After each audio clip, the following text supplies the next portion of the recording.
Durante séculos, acreditamos que avançar significava substituir o antigo pelo novo. Mas, à medida que nos tornamos mais cômodos e dependentes da tecnologia, perdemos habilidades que mantiveram a humanidade viva por milhares de anos. Nos lugares mais remotos do planeta, ainda existem povos que preservam essas ferramentas. Conhecimentos que nossa civilização deixou para trás e que hoje podem revelar o quanto nos tornamos frágeis. E se o verdadeiro progresso não estivesse no que inventamos, mas no que esquecemos? Fique até o fim, porque você vai descobrir quais foram as 7 ferramentas essenciais para a sobrevivência humana, quais delas ainda vivem em algumas tribos, e qual delas, a última, pode mudar para sempre a maneira como entendemos nossa relação com o mundo. Antes de começarmos, se esta jornada desperta em você a mesma fascinação que desperta em nós, inscreva-se no Crona Origem para não perder o que vem pela frente. A viagem começa agora. E o que você está prestes a ver é apenas a primeira porta para um mundo que acreditávamos ter desaparecido. Abrimos essa porta na África Oriental, onde a Terra ainda guarda a linguagem que esquecemos. A ferramenta daqueles que leem a Terra. Olhe para este lugar, no coração do Vale do Rift, onde a terra se abre como uma cicatriz antiga e as planícies respiram sob um sol que revela até o invisível. Estende-se um mundo que pouquíssimos estrangeiros conseguiram interpretar. Aqui, nada é acaso. Até o que não se vê, deixa sinais. Ali, entre acácias retorcidas e pradarias que mudam de cor conforme a luz, vive um povo que jamais perdeu o vínculo com esse ambiente. Um dos últimos grupos caçadores-coletores do planeta. Para um visitante desprevenido, essas terras podem parecer silenciosas, simples, quase desprovidas de vida. Mas para eles, cada metro deste solo é um mapa vivo que se lê sem palavras. Os Hadza não precisam de mapas nem de trilhas marcadas. Sua orientação nasce de uma observação refinada ao longo de milhares de anos. O modo como um galho se quebra, a direção em que uma sombra se move, a poeira levantada por uma pisada, o silêncio repentino das aves. Tudo compõe uma linguagem que seu povo decifra há gerações. Em sua cultura, ler o ambiente não é uma habilidade adicional, é sobrevivência pura. Eles não consultam relógios nem estações, interpretam o movimento das nuvens, o cheiro da terra úmida, a brisa fresca que anuncia animais por perto. Sinais que para nós passariam despercebidos. Não ultrapassam 1.500 membros, mas dominam seu território com a precisão de quem jamais rompeu o vínculo com ele. Sabem onde as abelhas produzem mel, em quais arbustos amadurecem as frutas mais doces, que árvores guardam raízes comestíveis quando a seca aperta, e para que lado a fauna se dispersa quando o vento muda. Imagine caminhar ao lado deles ao amanhecer. O ar ainda guarda o frescor da noite. O orvalho se agarra à relva e o horizonte se tinge lentamente de um laranja suave.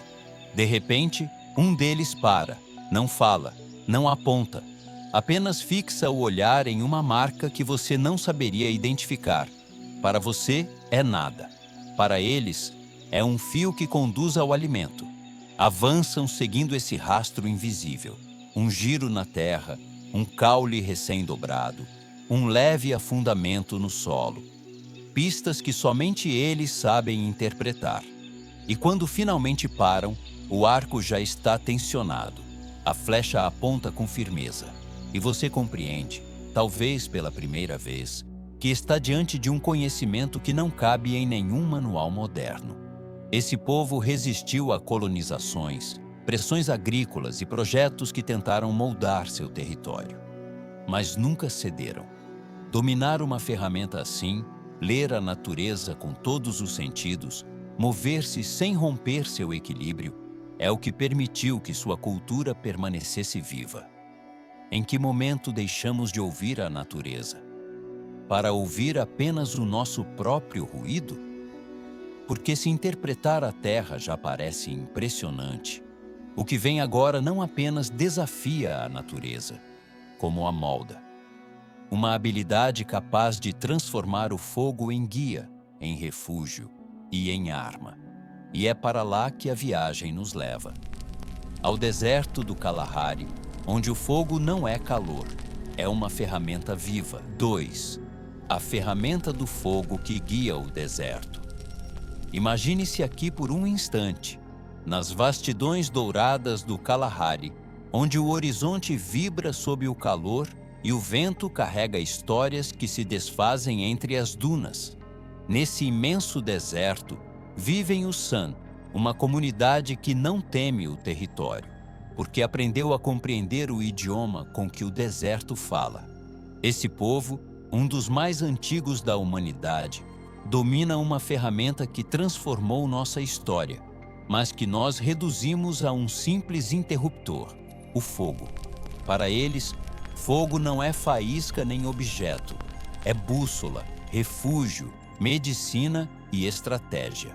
Sabem o som exato que uma brasa deve emitir para indicar se resistirá à noite, a direção que a fumaça precisa seguir para guiar a presa e a intensidade de calor necessária para renovar a vegetação sem destruí-la. Por gerações, acendem chamas com 2 simples gravetos. Um deles de come-fora, uma madeira resinosa capaz de queimar até sob condições adversas, girados entre as mãos, com uma precisão que parece herdada do próprio deserto. Não é apenas uma técnica, é uma conversa com a natureza. Mas seu verdadeiro domínio não está em criar fogo, e sim em movê-lo. No Kalahari, onde as noites mordem e os predadores espreitam em silêncio, o fogo viaja com eles. Não permanece parado, desloca-se, adapta-se, muda de forma. Serve para espantar leões, conduzir gazelas às zonas de caça e regenerar pastagens por meio de queimadas controladas que a ciência moderna apenas começa a compreender. Coloque-se ao lado deles quando a noite cai. O céu se abre como um oceano de estrelas, a areia ainda guarda o calor do dia. O que você sentiria se a única luz fosse uma chama que você mesmo deve manter viva? O silêncio que se segue é tão profundo que parece ter vida própria.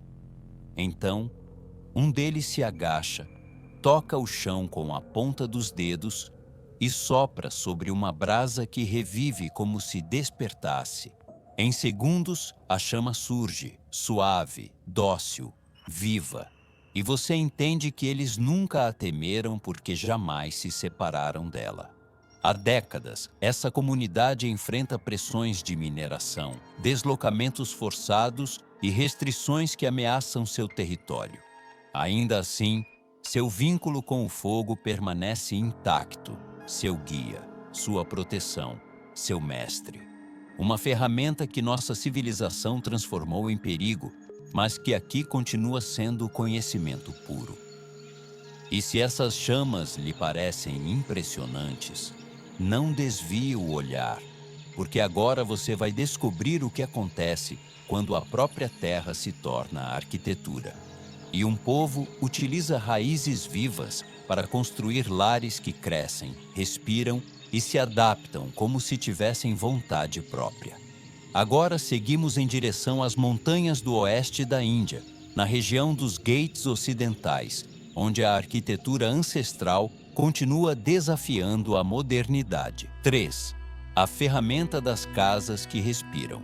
Nas encostas monsônicas do oeste da Índia, onde a chuva cai como um pano contínuo sobre os arrozais e a névoa desliza entre as árvores ao amanhecer, existem aldeias que não parecem construídas, mas cultivadas. Ali vivem os Warli, um povo cuja arquitetura não nasce do cimento nem do aço, e sim da própria terra. Para eles, uma casa não é uma muralha que separa o ser humano do ambiente. É um organismo vivo que se adapta, respira e acompanha.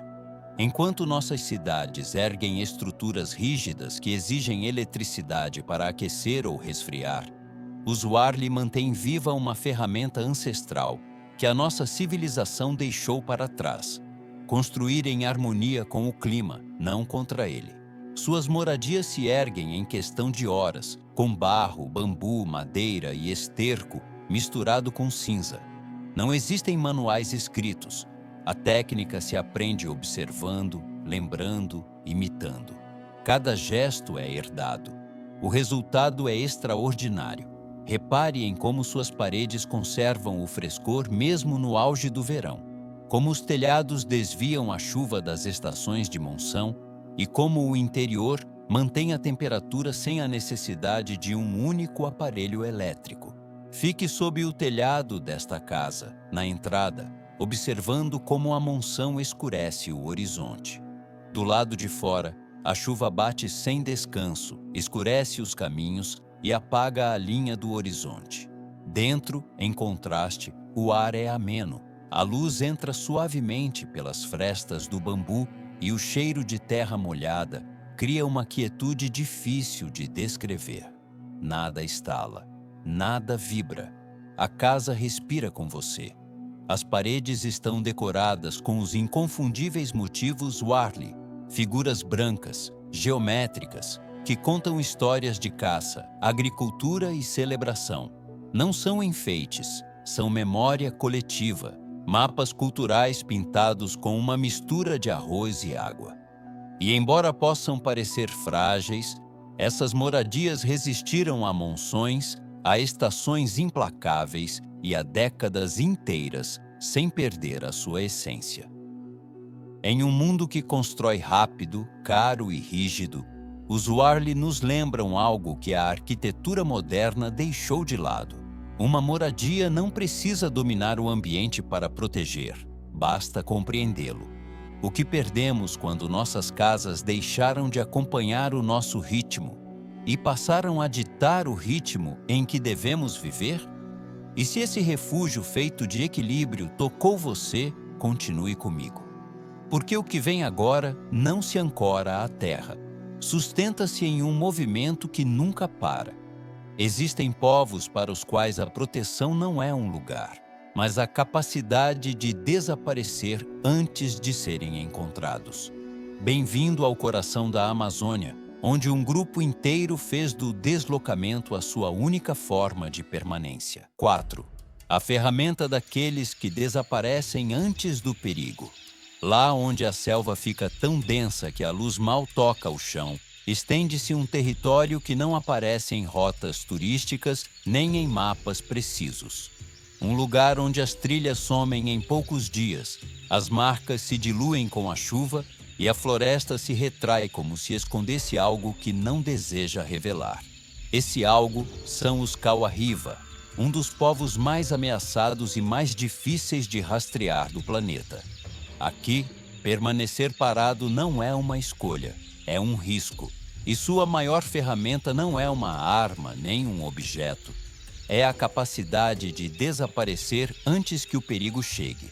Enquanto o resto do mundo se agarra a endereços fixos, bens e documentos, os Kawa-Riva sobreviveram abrindo mão de qualquer forma de permanência.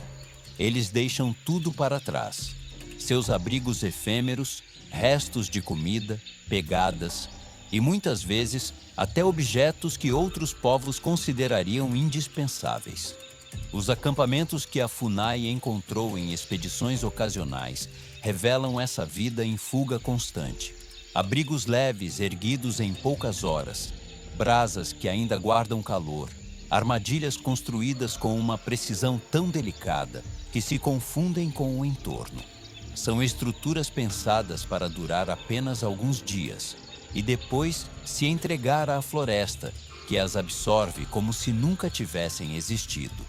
Avance por essa floresta. O ar é espesso, carregado de umidade e do cheiro adocicado da vegetação que se desfaz. Não há motores, nem vozes, apenas o pulso insistente da vida. De repente, algo quebra a continuidade da paisagem. Um galho dobrado, um corte limpo em um tronco, um cesto esquecido à sombra de uma árvore. Indicadores mínimos de que alguém esteve ali, e sinais que a floresta apagará em questão de horas. Mover-se sem deixar rastro não é uma tradição romântica, nem um gesto cultural. É uma resposta forçada por décadas de ameaças. Madeireiros, invasores de terra e garimpeiros avançaram sobre seu território repetidas vezes, obrigando-os a fugir antes de serem detectados. Até mesmo o simples contato com pessoas de fora poderia transmitir doenças capazes de dizimá-los. Por isso, eles se deslocam antes que o ruído chegue, antes que a fumaça apareça, antes que comecem a procurá-los. A ferramenta que dominam, a invisibilidade voluntária, é algo que nossa sociedade já não compreende. Vivemos cercados de localizações permanentes, históricos, sinais digitais que nos tornam visíveis o tempo todo. Para eles, ao contrário, desaparecer é sobreviver. Em que momento esquecemos que, às vezes, a única maneira de vencer o risco é nos afastarmos dele antes que ele nos alcance? E se você chegou até aqui, é porque faz parte daqueles que não desviam o olhar. Se esta viagem está prendendo você, pode se inscrever agora para continuarmos explorando juntos histórias que quase ninguém se atreve a contar. E se essa estratégia lhe parece extrema, prepare-se para olhar para um terreno ainda mais inesperado. Algo que você não pode ver nem segurar, mas que influencia cada órgão, cada defesa e cada decisão do corpo humano. Uma ferramenta silenciosa que nossa civilização enfraqueceu sem perceber e que continua intacta em alguns dos territórios mais isolados do planeta. Agora descemos para um território ainda mais oculto, onde a vida minúscula governa a maior e a microbiota ancestral guarda segredos que a ciência moderna apenas começa a compreender. 5. A ferramenta do corpo que se lembra. Nos cantos do mundo onde a modernidade mal deixou marcas, existe uma ferramenta silenciosa, invisível, mas decisiva. Ela não se segura com as mãos, não se molda, não se esculpe. Habita dentro de cada ser humano. É uma marca biológica que a nossa civilização foi perdendo sem perceber. A microbiota ancestral. Enquanto o mundo industrializado se cerca de desinfetantes, antibióticos, alimentos ultraprocessados e ar filtrado, existem povos cujo vínculo íntimo com o ambiente preservou uma diversidade microbiana que a ciência moderna ainda tenta decifrar. Um dos exemplos mais extraordinários está na Tanzânia. Os Hadza, um dos últimos grupos caçadores-coletores do planeta, possuem uma microbiota que muda conforme as estações. Estudos publicados em revistas científicas de referência documentaram como a flora intestinal deles se ajusta quando caçam, quando coletam tubérculos ou quando consomem mel. É como se o corpo mantivesse um diálogo direto com a terra, uma flexibilidade metabólica que no mundo urbano praticamente desapareceu. Passe um dia com eles. Você compartilha frutas recém-colhidas, tubérculos assados sob a areia e mel extraído com fumaça e paciência. Não há embalagens, nem conservantes, nem processos intermediários. O alimento viaja do território para as mãos e das mãos para o corpo. Então você entende por que a microbiota deles está entre as mais diversas já descritas em populações humanas. Mas esse conhecimento ancestral não pertence apenas à África. No coração da Amazônia, os Matsés utilizam outra ferramenta para fortalecer o corpo. O cambô, uma secreção do sapo Filomedusa bicolor, aplicada em pequenos pontos sobre a pele durante rituais tradicionais. Seu uso está documentado por antropólogos e estudado por pesquisadores biomédicos. Para eles, não é uma moda nem uma promessa de bem-estar instantâneo. É um rito de fortalecimento, purificação e preparação física. Acompanhe-os em uma manhã úmida. A floresta desperta com um coro de insetos. As árvores suaram gotas espessas e o ar vibra como se tivesse pulso. Os matsés se reúnem em silêncio. Alguns aplicam o cambô, outros inalham rapé tradicional para aguçar os sentidos. Eles não fazem isso para impressionar nem para exibir coragem. Fazem porque vivem em um território onde cada dia exige atenção, resistência e agudeza. E enquanto você presencia essas práticas, surge uma pergunta impossível de ignorar. Como estaria a nossa saúde se não tivéssemos perdido essa relação direta com o ambiente? Nossa civilização alcançou avanços imensos, sim, mas nesse caminho sacrificou uma ferramenta que esses povos ainda conservam. Um sistema imunológico treinado desde a infância pela terra, pela água, pelas plantas e pelo ar. E se você achava que já tinha visto tudo, fique comigo. Você está prestes a descobrir um conhecimento que não se ensina nas escolas, nem se escreve por inteiro em livros. Grupos humanos capazes de se orientar sem uma única ferramenta visível, que encontram o norte na vibração das ondas e que navegam como se o mar lhes falasse em um idioma que o mundo moderno já não compreende. Agora seguimos para o Sudeste Asiático, onde os Bajau Laut transformam o oceano em seu único caminho. 6. A ferramenta daqueles que navegam sem olhar para o céu. No vasto azul do Sudeste Asiático, onde o horizonte se funde com correntes que parecem ter vontade própria, vive um povo que não pertence totalmente à terra firme. São os Bajau Laut, conhecidos como os nômades do mar, e dominam uma ferramenta que a nossa civilização perdeu há muito tempo. Orientar-se sem mapas, sem bússolas, sem instrumentos.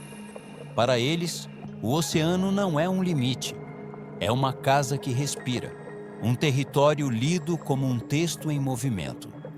Enquanto o mundo moderno depende de GPS, radares e satélites, os Bajau decifram o mar com uma precisão que desafia a lógica contemporânea. Eles reconhecem a direção do vento pelo som que ele faz ao bater nas paredes de suas casas flutuantes, ou sobre estacas, interpretam a espuma para antecipar mudanças de corrente e calculam a profundidade observando apenas a cor da água. Suas embarcações tradicionais, as lepa-lepa, não seguem rotas marcadas. Deslizam entre ilhas e recifes de coral, guiadas por uma memória coletiva transmitida sem escrita. Nomes de recifes invisíveis, trilhas marinhas que existem apenas para eles e a posição do sol em momentos, tão precisos que um forasteiro jamais perceberia. Mas o mais surpreendente não está apenas na navegação, e sim em seus corpos.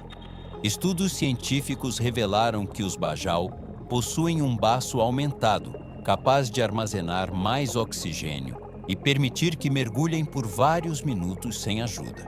Desde pequenos, acostumam-se a passar longos períodos debaixo d'água, a abrir os olhos no fundo do mar e a se orientarem em um ambiente onde a maioria das pessoas mal enxergaria formas borradas. Não é magia. É uma sensibilidade treinada ao longo de gerações. Imagine-se lá, acompanhando-os em uma travessia ao amanhecer. O sol ainda não toca a água e um véu prateado cobre o mar. Não há faróis, não há sinais. Apenas o ritmo das ondas, o canto das aves marinhas e uma mudança imperceptível na textura da água. Você não veria nada. Eles veem tudo. Um bajau aponta uma direção e todos remam sem hesitar, como se seguissem um caminho secreto traçado pelo próprio oceano. Por gerações, viveram assim, entre a água e o vento, mergulhando, pescando e se deslocando com uma liberdade que hoje se vê ameaçada por legislações marítimas e pressões territoriais. Sua ferramenta ancestral não é um objeto. É sensibilidade, intuição, memória herdada. Uma maneira de ouvir o mar que a nossa civilização esqueceu. Em que momento deixamos de sentir o mundo e passamos a viver desconectados dele?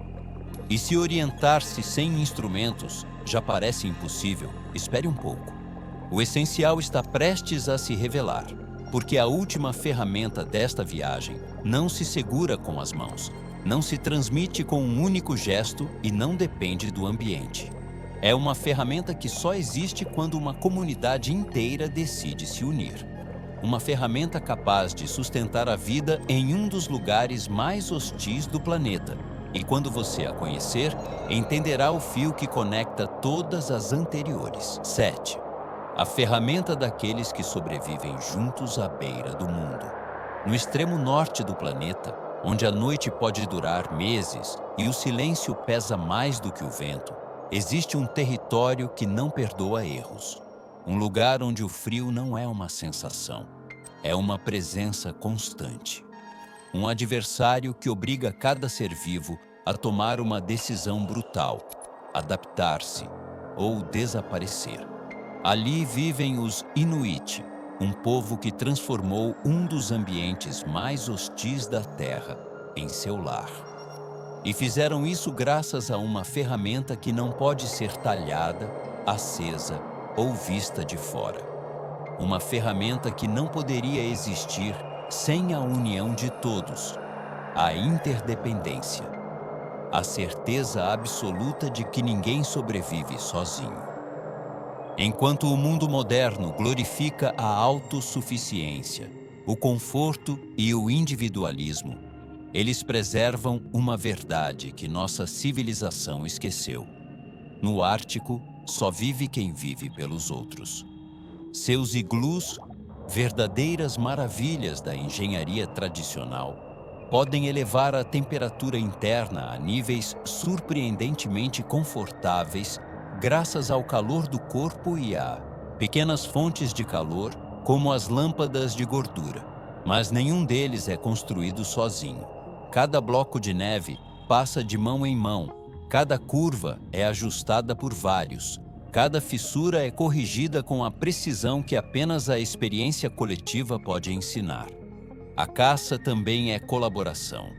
Em um território onde um simples escorregão pode ser fatal, um caçador observa o horizonte, outro escuta o estalo do gelo, outro memoriza o caminho de volta. Cada gesto, cada sinal, cada decisão é reforçado por todos. Imagine seus passos ao lado dos deles, sob um céu polar que parece não ter fim. O vento corta sua pele como se carregasse minúsculos fragmentos de vidro. O solo é um mosaico branco que esconde perigos letais. E mesmo assim, o silêncio não intimida. Acalma, porque você não está sozinho. Um Inuit toca o gelo com sua vara e indica um desvio quase imperceptível. Um som oco sob seus pés revela o motivo. Aquele desvio poderia ter salvado sua vida. Os conhecimentos deles não estão escritos em livros, são transmitidos por observação, prática e memória coletiva. Como o gelo muda quando a salinidade varia, como cheira a neve que anuncia uma tempestade, como uma foca se move sob a superfície quando o gelo está prestes a se romper. Tudo isso faz parte da ferramenta que o mundo moderno enfraqueceu sem perceber: a sobrevivência comunitária. E enquanto o Ártico derrete por causas que eles não provocaram, sua sabedoria não apenas resiste, torna-se urgente. Os Inuit nos lembram que a espécie humana não prosperou pela competição, mas pela cooperação. E você? Em que momento começou a acreditar que poderíamos sobreviver sem os outros? Porque se essas 7 ferramentas revelam algo, é que nunca fomos feitos para caminhar sozinhos. E se você acreditou que eram simples relíquias do passado, o que acabou de ver demonstra o contrário. São capítulos da nossa própria história, saberes que definiram quem fomos, e advertências sobre o que poderíamos perder para sempre se deixarmos de escutá-los. Depois de atravessar selvas que murmuram, desertos que pulsam como antigas forjas, florestas tropicais que guardam segredos invisíveis, montanhas moldadas pela monção, oceanos sem fronteiras e gelos que respiram sob nossos pés, surge uma verdade impossível de ignorar. Essas 7 ferramentas não são relíquias nem vestígios de um passado idealizado.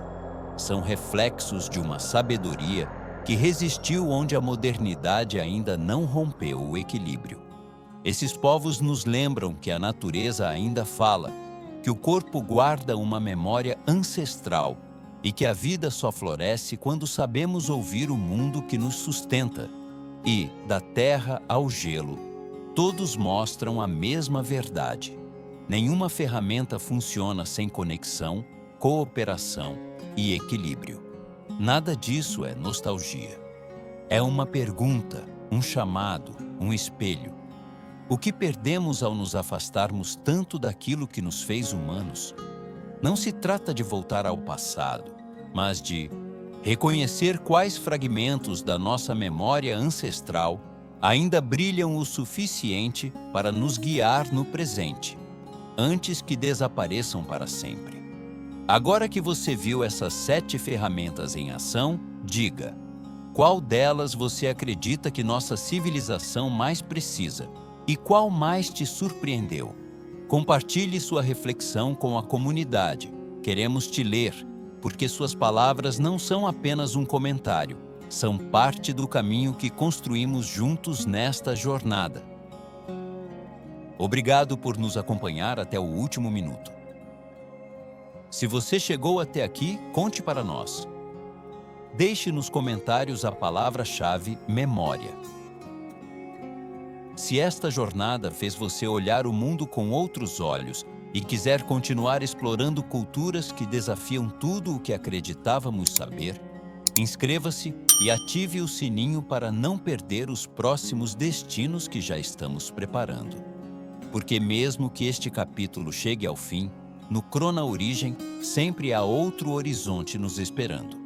Um lugar onde o mapa deixa de ser um guia, as certezas se desfazem, e a única coisa que ilumina o caminho é a curiosidade que nos mantém em movimento. Lembre-se, o mundo ainda guarda segredos à espera de serem contados. E nós já estamos preparando o próximo. Nos vemos na próxima jornada.